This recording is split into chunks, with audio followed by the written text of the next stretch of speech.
ஓம் ஸ்ரீ வராகிதாயே போற்றி. என் அன்பு குழந்தையே, இந்த வராகி அம்மாக்கு இதுதான் பிடிக்கும் என எனக்கு பிடித்த பொருளை நீ தொட்டு விட்டாய் அல்லவா? இனி உனக்கு பிடித்த பொருளை நான் தொட்டு ஆசீர்வாதம் செய்து உன் வாழ்க்கையில் உன் கைகளில் ஒப்படைப்பேன் என் செல்லமே. இதில் உனக்கு எந்த சந்தேகமும் வேண்டாம். சரியாக இதை கேட்டு முடித்த 48 மணி நேரத்திலேயே உனக்கானதை உன் விருப்பம் போல உன் வாழ்வில் கொண்டு வந்து தரப்போகிறேன்.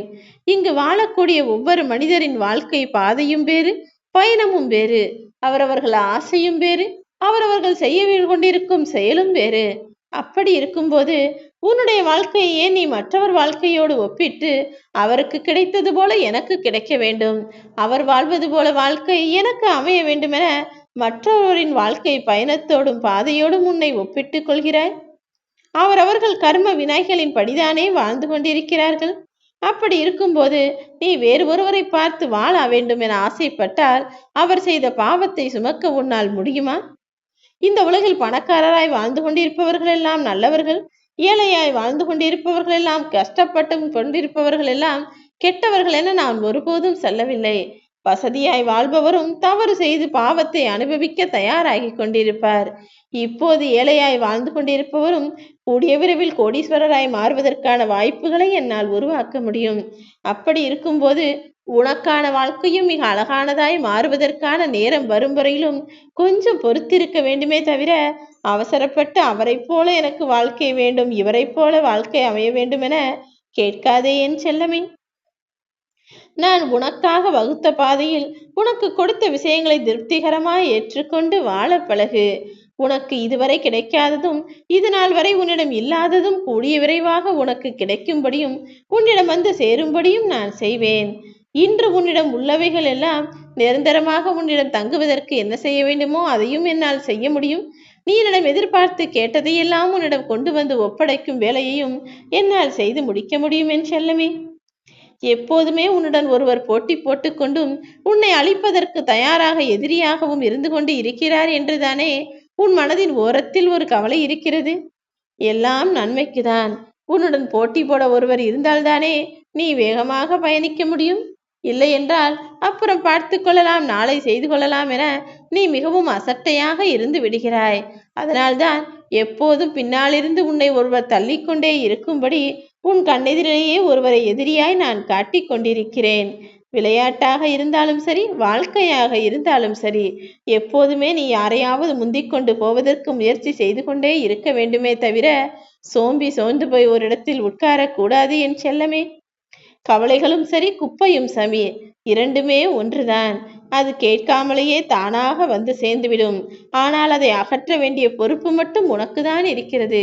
வீட்டிற்குள் குப்பை வந்து சேர்ந்தாலும் சரி, மனதிற்குள் கவலைகள் வந்து சேர்ந்தாலும் சரி, அதை தூரமாய் தூக்கி போட்டுவிட்டு என்ன செய்ய வேண்டுமோ அது உன் வேலைகளை செய்யப்பார். உறவுகள் என்பது சுகமானதா சுவையானதா என நீ யோசித்துக் கொண்டே வாழ வேண்டாம் என் செல்லமே. நான் சொல்வதை நீ சரியாக கேட்டால் உனக்கே அது புரிய வரும். வாழ்க்கை என்பது ஒருவருக்கு இன்பமாகவும் ஒருவருக்கு துன்பமாகவும் எப்படி இருக்கிறது தெரியுமா? அவரவர்கள் அதை பார்க்கும் விதத்தை பொறுத்துதான்.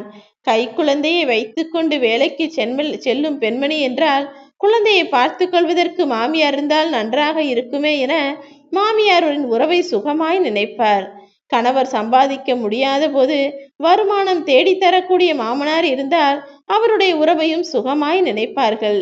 விருந்து விசேஷங்களுக்கு செல்லும் போது நீயும் சாப்பிடலாம் வா என்று அழைக்கக்கூடிய சொந்தமும் சுற்றமும் இருந்தால் உறவை சுகமாய் நினைப்பார்கள். இப்படியெல்லாம் எண்ணற்ற சுகங்களை அனுபவித்த பிறகு எண்ணி பார்ப்பதற்கு உறவுகள் என்பது மிகவும் சுவையானதாகவும் உண்மையானதாகவும் இருக்கும். ஆனால் எல்லாருக்கும் இப்படிப்பட்ட சுகமான உறவுகள் அமைவதில்லை அல்லவா? எல்லார் வீட்டிலும் இருக்கக்கூடிய பெண்மணிகள் உதவி செய்பவர்களாகவும் ஆண்கள் வருமானத்தை சம்பாதிக்க கூடியவர்களாகவும் சொந்தங்கள் சந்தோஷமாய் வரவேற்று விருந்து உபசரிப்பவர்களாகவும் இருப்பது கிடையாது. அவரவர் சூழ்நிலையில் அவரவர்கள் 1000 கஷ்டங்களை அனுபவிப்பவர்களாகவும் உறவுகளே கஷ்டத்தை தரக்கூடியவர்களாகவும் மாறிவிட்டதால் தானே இப்போது உறவுகள் எல்லாம் மிகவும் துக்கமானதாக மனிதர்களுக்கு மாறிவிட்டது. எல்லாவற்றையும் நான் பார்த்து கொண்டுதான் இருக்கிறேன்.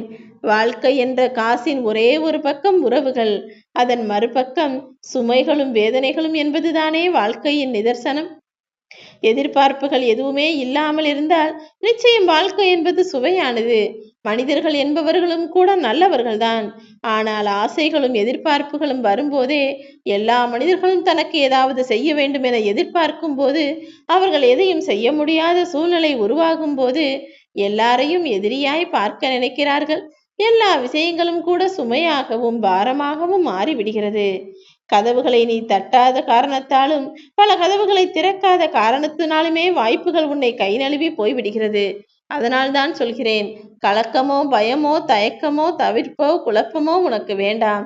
உனக்கு வேண்டியதை கேட்க வேண்டுமானால் நீ கதவுகளை தட்டித்தான் தீர வேண்டும். இந்த உலகமே இயந்திரமயமாய் மாறிவிட்டதல்லவா? இங்கு இருக்கக்கூடிய மனிதர்களின் உள்ளங்கள் என்பது உணர்வுகளால் தான் இயங்குகிறது என்றாலும் கூட இப்போதெல்லாம் எல்லாரும் எல்லாரையும் சுலபமாய் காயப்படுத்தும்படி பேசிவிடுகிறார்கள்.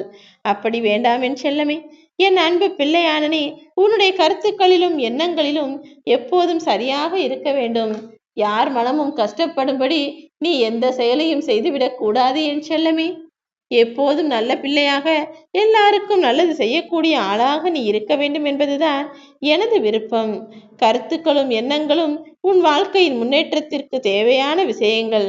ஆனால் வெறும் கருத்துக்களை மட்டுமே நீ எல்லாரிடமும் போய் சொல்லிக்கொண்டே இருந்தால் அது உனக்கு வாழ்க்கை ஆகிவிடாதல்லவா? கருத்துக்களை எடுத்துச் சொல்வதோடு அதற்கான செயலையும் நீ திறமையாக செய்யும் ஆளாக இருக்க வேண்டும். பூக்களை அழகாக தொடுத்து மாலையாக மாற்ற வேண்டுமானால் நார் தேவைதானே? ஆனால் வெறும் நார் மட்டும் இருந்தால் அது மாலையாகி விடாது அல்லவா? அதுபோல்தான் பூவும் வேண்டும், நாரும் வேண்டும்.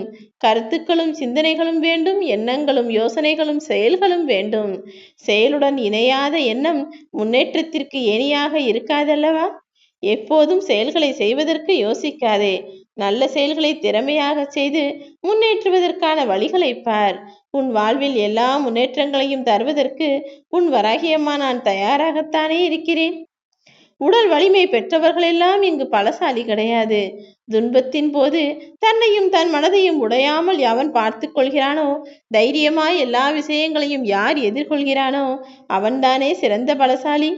நீ எல்லாவற்றையும் சகித்து கொண்டு வாழ்ந்து கொண்டிருக்கிறாய் என்பது எனக்கு தெரியும். ஆனால் அது மட்டும் வாழ்க்கை கிடையாது. உன்னை நீயே செதுக்கிக் கொண்டு கஷ்டங்களை எல்லாம் தாங்கி கடந்து வந்து வெற்றியை பெறுவதற்காக உழைக்கிறாயல்லவா? அதுதான் உனக்கான வாழ்க்கை.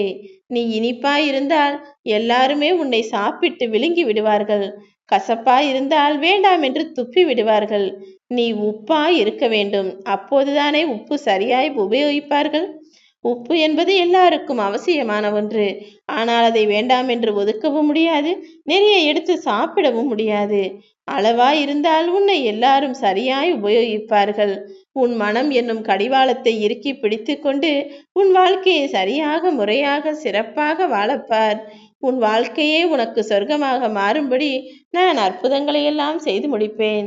உன்னுடைய வேண்டுதல்கள் எல்லாமே ஒவ்வொன்றாக நிறைவேறும்படி நான் இன்று முதலே என் ஆசீர்வாதத்தை அருள் செய்ய போகிறேன். நல்லதே நடக்கும். ஓம் வராய்.